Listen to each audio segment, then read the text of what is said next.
I don't think ladies understand. When you say these things and then you give evidence that you had sexual intercourse with guys who aren't those things, you don't understand what you're doing to steer men in that direction. When you go on a date with a guy who's a perfect gentleman and make him wait and then get home and go your toxic ex, you are making the world 1% worse. Now, it's not your responsibility. Do whatever you want. I'm not telling you not to do it. But please understand, if men are this way, it's partially because you rewarded them for being that way. Yeah. Okay. Good point. Now, guys, you're listening. Ladies, listen too. If you say as a woman, I really want a gentleman, and we see videos over and over again, right? Woman was saying the other day, oh, I want to be yearned for. I want to be chased. You know, I want to live in the 90s rom-com. I want the box outside my window. I want it all, right? I want the flowers. I want the guy to pay. I want all of these things. I want a perfect gentleman who's going to love and respect me, right? You say those things, but then you kind of treat that guy like garbage, right? Nice guy finished last. You know that saying. It exists for a reason. If you treat that guy like garbage and then you go and give time to the guy who's treating you like dirt, the player, the guy who's clearly only interested for one reason, for one night, let's say it out like it is, then you are sending a message to that gentleman, to that good guy. Don't be a gentleman. Don't treat me well. You are telling him, hey, if you treat me well, I'm going to just discard you and I'm going to trash you for this guy over here who's not treating me well. So what is the message?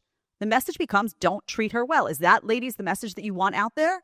Well, then you need to be paying attention to how you're behaving. You need to be paying attention to who you're rewarding and who you're not rewarding. Because what you're doing is providing a lot of mixed messages to guys. And then you got guys that are saying, well, wait a minute. I treated her like gold and she treated me like garbage in return. And this guy over here treated her like garbage and she's treating him like gold. What's his takeaway? Really think about it from his perspective. That's a good point. Now, guys, let me talk to you for a second. It's the same for you. Okay, Mike's making a good point about the ladies and owning some responsibility here for the decisions you make and who you treat how. Well, guys, listen, I'm going to tell you this because I get emails from good girls all the time. If you go out to the bar and you see that shiny girl who's clearly, you know, looking for a one-night stand, looking for something nasty, all half naked, drunk, did God knows, maybe she's really hot. But she's a hot mess too, and you know it, and you give her time.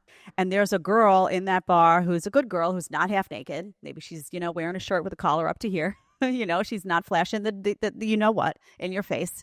She's not doing any of that. She's a pretty girl, but she's clearly not down to play that night for one night. And you give the bad girl time. That good girl also gets a message and says, oh, if I want to get attention from a guy, do I have to do that? Am I going to be passed up because I'm not flashing it? The bad girls get attention. Noted. And then all of a sudden they start, flashing and it's all sexy. And maybe in the moment you like that, right? You're like, oh, there's more sexy girls at the club. Yeah.